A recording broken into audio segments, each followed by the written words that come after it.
Hi, I'm Mike. These are going to be my video logs, unlike obviously my written logs. Um, I just wanted to start. I figured I'd start making recordings only because, as much as I write to write to myself or just my stream of thought, I figured I might as well record some of it and just start putting it out there because I have a concrete idea. I just need to be a better communicator and learn how to translate this idea into what you understand. Well, so that you can understand. Um, the idea is what I'm calling a yin-yang currency system. It's a symbiotic dual currency. The essentially the basic premise is that the Yin Note will be a cooperative currency. And the ranking system for it is a cooperative score. Cooperative. So the more you cooperate, the more you spend, the higher your cooperative score. So this essentially is the representation of a backing value. I went to do work that was desired, and the person that requested the work wrote me a note, a yin note, say maybe 10 yen, that basically acts as my my proof of work. So I have a proof of work, and then I go to somebody else like I want a fucking bomb ass carnitas burrito. So I go go down the store and say, hey, here's my proof of work. Can I have a carnitas burrito? And then I'm happy. Everyone's happy because we did things that mattered. We worked. We spent time. Um, so what that represents is holding value. Work is done. Let's take like a Taco Bell building. Uh, anyways, so you have a building you built all that. You had to. All the time was spent sourcing materials. All the time was spent training, the people to, be able to do the construction, and then the actual time in making the building. All that is, that building that stands there, its value is represented by time that was put into it for its allowed existence. Now so essentially you're going around just spending, and doing things that are useful, not just spending because you want to spend. Now, I have developed an algorithm for this, or actually it's just a system. It's a protocol, and it's based off of our probably the most freest market idea that's ever existed in the animal kingdom. Bartering. Hey, I have this cup here. Do you want to trade something for this cup? Sorry, I'm trying to get in the camera and do weird hand motions. And someone might say, yeah, I got something for that cup, and they might come to an arrangement and an agreement, and a trade will be made. Magically, you didn't need, like a US dollar or some other note that from some government, from some upper authority that says, oh, here, you're allowed to do this trade. So, but bartering has its limits. Bartering, if you have maybe like 10 people, there's, it's a lot of work involved. There you have to do an assessment each time. So what I came up with for this is like an indirect bartering system. So Bob, Bob says, hey Mike, I have this, item or something that needs to be done. I say, and I agree with it. Like, okay, yeah, I'll do that. So Bob writes me a note, Bob to Mike, 10 yen. So I have my 10 yen note. Now so I go and spend that 10 yen note to someone else in the community. There's only 10 of us, so we'll call him person 8. I go to person 8, say, here's a dude, I need some apples. And he's like, yeah, I got some apples. I want 5 yen. Like, okay, here, I'll write you a note. Again, we're paper notes, so like I'll scratch. Actually, well, here I'm sorry. So I give him my 10 yen note, for the apples, and then he issues me. He'll just issue me back like 5 yen. So here you go. Here's 5 yen. So we go and we have all these notes, and maybe person number 6 is like the best. He's the perfect person. He's a perfect number after all. So everyone like trusts number 6, and so like here's some notes, all the IOU notes, and so person 6 says, oh, well, let me go talk to Bob. Said, hey Bob, did Mike do that thing that you needed? He's like, yeah, okay, cool, that's true. And then person A to whatever, the Apple thing. It's like, hey, was this trade? Did you actually do this? Like, yeah, okay. And then maybe there was another trade. He has this other note. And it's like number 3. What is this? Like 90 yen for I don't know, a fan. You needed a fan. So from number 1. So number 3. So number 6 goes to number 1. Says, hey, did you trade? Did you really like give number 3 a fan for 90 yen? And it's like, no, I didn't. Well, so then like the community, these 10 people are like, they know like three's a liar. So then they'll punish number 3, in some way, or just maybe, hey, you need to like not screw over anybody here. We're all working together. So that's kind of like the basic premise. It was a challenge put by my neighbor to say, hey, when I came to my initial idea, and said, well, because I was so excited about it, but then she asked if it needed electricity. I was like, yeah, it does. So I solved that. It's all pen and paper. You can literally just do Postit notes, write to from to an intrinsic value, just equate it to US dollars. It's already a trade unit, and so if you know something costs $10, just say, hey, 10 yen. Here you go, done, and move on. So that's the rudimentary, the atomic, trade not diagram, whatever. So let's think about you're this community of 10 people, and like you're really running short on food. Like let's think like a real world scenario, or areas like tragedy, no electricity, lots of problems, not really any interest in helping, like Puerto Rico. Like we could have already had this fixed. It's ridiculous. It's fucked up actually. So you gotta say in Puerto Rico, a guy he has electricity, has access to the internet, and he's like, man, dude, we need people out there in the wherever, we need 10,000 pounds of rice. We want to feed people and we need it. And he's like, and then the guy, maybe in Miami or whatever, I don't know, wherever rice is sold, says, hey, I got 10,000 pounds of rice, but I need at least like 5,000 yen, to accept this trade. And so the guy in Puerto Rico says, oh, hey, okay, guys, look, found a source for rice. You seem like a trustworthy guy, but you don't know me. I don't have any trust. No, I'm never here. I don't have any co-op score. I don't have a comp score, which we'll visit later. So you don't trust me. You don't know me from Adam. The system doesn't know me from Adam. So, but somebody in like I don't know, Nebraska says, hey, look, let me chat with you a bit. Let me get to know you, just like any sane person would before just making a deal. You get to know them and find out if they're trustworthy or not. So then he's like, okay, yeah, I like you, and your source of rice checks out. I like him too. He has a good co-op score, and I trust that he's going to spend the money, not hold it, spend it. So the guy in Nebraska, he issues 5,000 yen to me in Puerto Rico, or whoever's in Puerto Rico.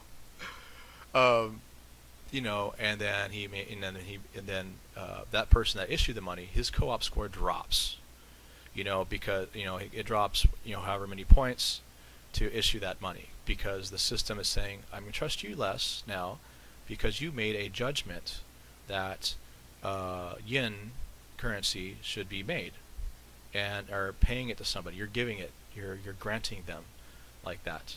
So I'm going to trust you yet less until. We'll get to the until. So the man just like he receives the 5,000 yen.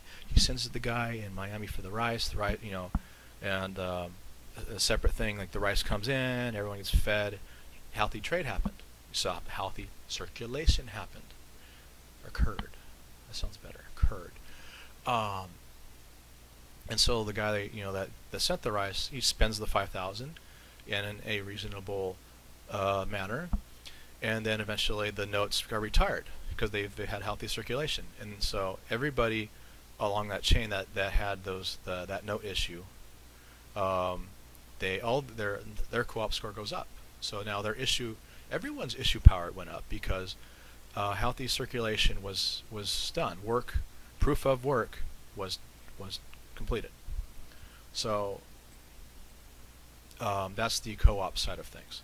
Now the competitive one. See, now healthy, capitalism is not. It's not an unhealthy thing. It's just, to build something. Say you want to carve, carve something. You want to be a sculptor.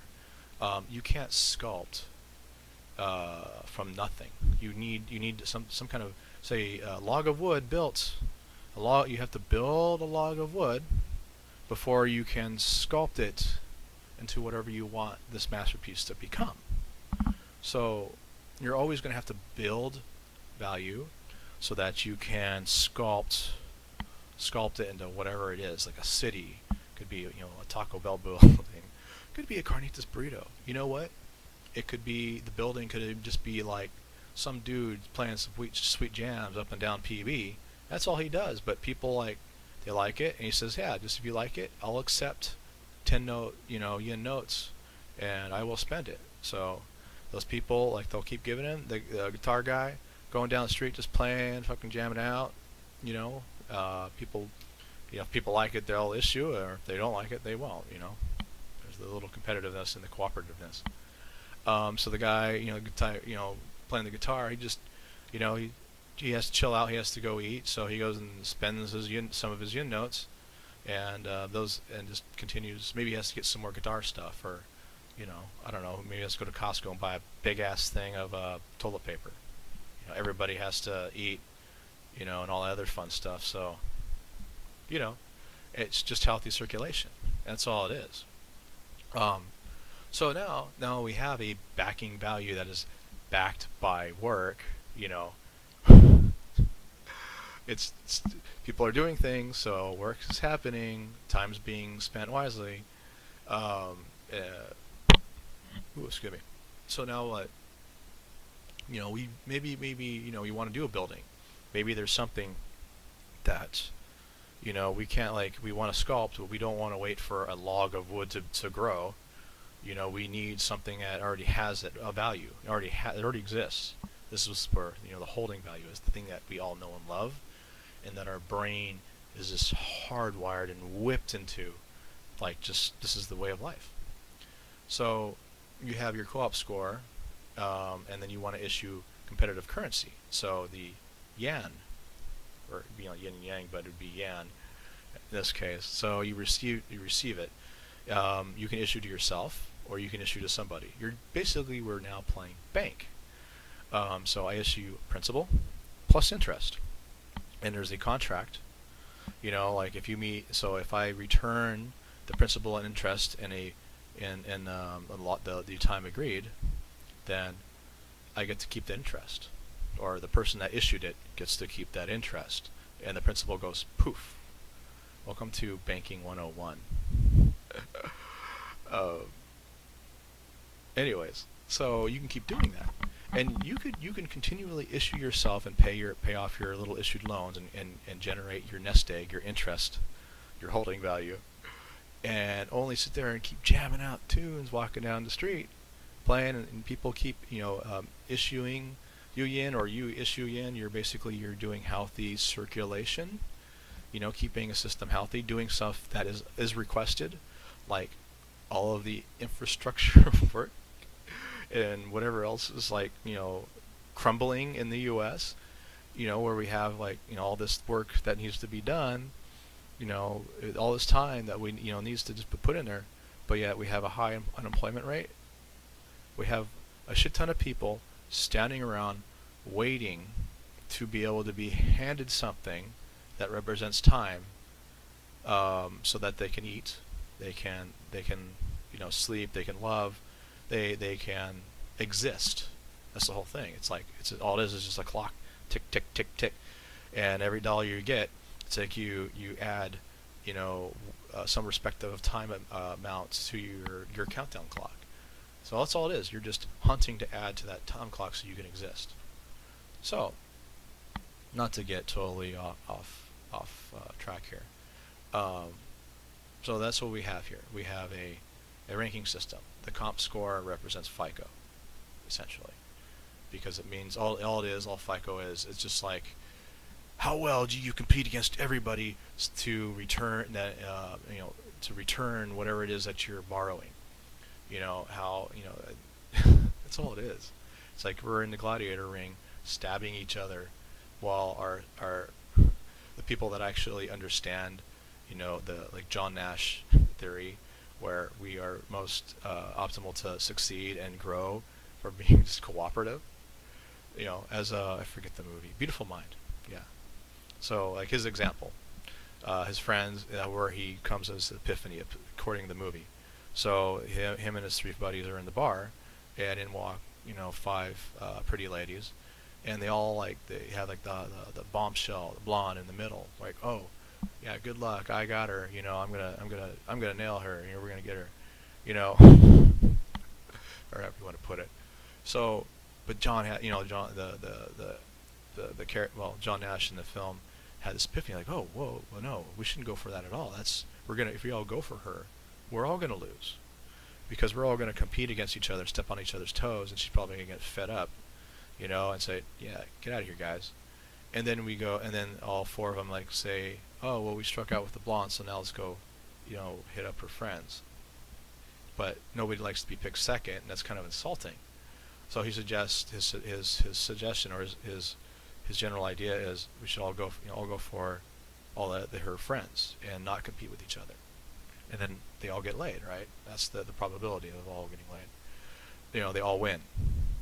So the banking industry, the entire financial industry, all the big companies, they do that. The big companies, they don't, even though I'm pretty sure they got slapped hard for this, but having a non-compete between each other's to not scalp each other's workers, which is highly illegal because it's anti-competitive. You can't do that. But banks, banks, and I should say the relationship between the government and banks is, you are allowed to issue money to or issue time to somebody who is worthy in the gladiator pits. So if you just imagine all of us, we're just in the gladiator pit, and we use our best tactics to stay alive. Best tactics could be hiding in a corner and waiting for some other people to fall out, or screw up, and then you take advantage and you're able to go up and take their shit so you can live, you can exist longer. And then but if we just stop fighting and just start cooperating, hey, I need X, Y, and Z. Oh yeah, I can do X, Y, and Z. Hey, by the way, I need ABC. Sure, I could do ABC too. Or Bob over here can do whatever, STU. It doesn't matter what all those are, but just people need things done, and there's time.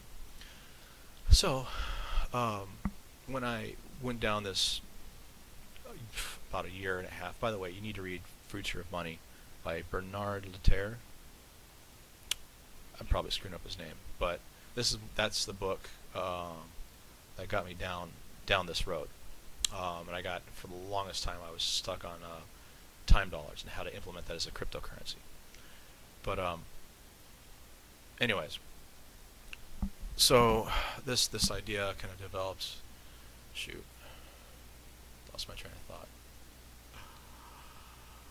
Oh gosh. By the way, I'm just doing these I'm not doing these scripted at all. I'm just treating them like my journal, and I'm just going to post it. And I figure if there's enough attention, then or people say, hey, I don't understand this idea, then you can tell me things like, hey, this is what relates to this is what I relate to most. Say hypothetically you relate to or to sports, so you might understand baseball. My something epiphany I had with baseball, thanks to my friend Sean, is when I described this currency to him, he said the cooperative one. He's like, oh, it's like baseball. What do you mean it's like baseball? So your baseball is one of the most unique sports in that the ball represents defense, like that you're on defense, versus like soccer or golf or basketball or any other ones where the ball your advantage the ball represents offense, and it represents defense because you're less advantaged the longer you hold on to it. So a play starts. The pitcher throws the ball. The batter, doesn't want it. Doesn't even want the ball. He doesn't want to touch the ball. He just wants to knock the piss out of it somewhere. He says, "You don't even touch the ball." So and then he hits the ball. He runs, and say goes into center field. Center fielder doesn't catch it, but he picks it up. You know, anyone that knows, I'm just gonna say anyone that knows baseball knows that you don't win baseball games by just holding the ball and like admiring it. You're like, oh, well, the runner's like running around. You're most advantaged to getting rid of it as fast as possible. Whereas, say, soccer, you want control of the ball. You want that ball. You don't want to get rid of it. You only want to get rid of it when you get it right when advantaged. You're like, ooh, at this advantage point, if I get rid of it, bam, I get something. I get a score. It's something of worth more value than having possession of the ball. So that's that. So I am going to keep monetization on here, only because it just it works in the system, and it will just add more time, less time for me to hunt, more time for me to build. If the money exists, I can trade for food or whatever. I keep my bills really low, so like I have control over my lifestyle. Just anything else right now is just cream. Anyways, I'm gonna still keep doing it the same style, just like a weblog and post. I don't care about editing. I'm just interested in trying to describe this idea and how it works. I've solved all the blockers. I've solved the altruism problem, with I'm calling the Krogan bullshit test. 'Cause I've been able to calculate with just the minimum of 6 peers, how to calculate if the issuer is a liar. With the exact, with the exact scores. So like there's four instances where it's like an absolute, that it's telling the truth. It's 840 where it's he is telling the truth, but the score is like highly likely. And then I didn't do the counts for like enough to say that he is telling the truth, even though he is, but it's too much noise and lying going on that it makes it questionable, but not questionable enough that it's not a lie, or that it is a lie. So I'm going to explain all this stuff as I go, and I don't know, maybe we'll get attention, maybe it won't, but this is very exciting, and I see big things for it. I just want to get it built. I want to get it out there. So thanks, and bye.